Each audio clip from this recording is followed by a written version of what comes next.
আসসালামু আলাইকুম বন্ধুরা, সবাই কেমন আছেন? আশা করি ভালো আছেন। বর্তমানে ওমানের পরিস্থিতি তেমন ভালো না, ব্যবসা বাণিজ্য খুবই সমস্যা।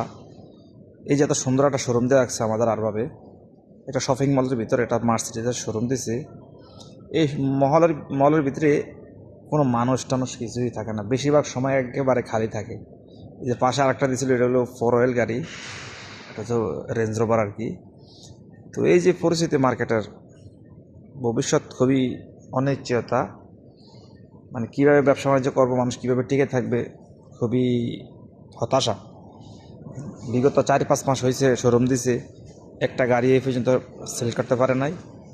এবং এই জায়গার রেন্ট অনেক হাই, প্রত্যেক মাসে 1,500-2,000 রিয়াল ভাড়া দিতে একটা দোকানের ভাড়া, কিন্তু সেই হিসাবে কোনো সেলস নাই।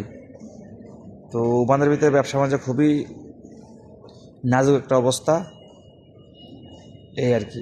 সে সবাই দোয়া করবেন, আর ব্যবসা বাণিজ্য দিতে গেলে চিন্তা ভাবনা করে দিবেন ইনশাআল্লাহ। এই যে আমাদের শোরুম, আল ইত্তিহাদ কার শোরুম। ওকে, আসসালামু আলাইকুম, সবাই ভালো থাকবেন, দোয়া করবেন।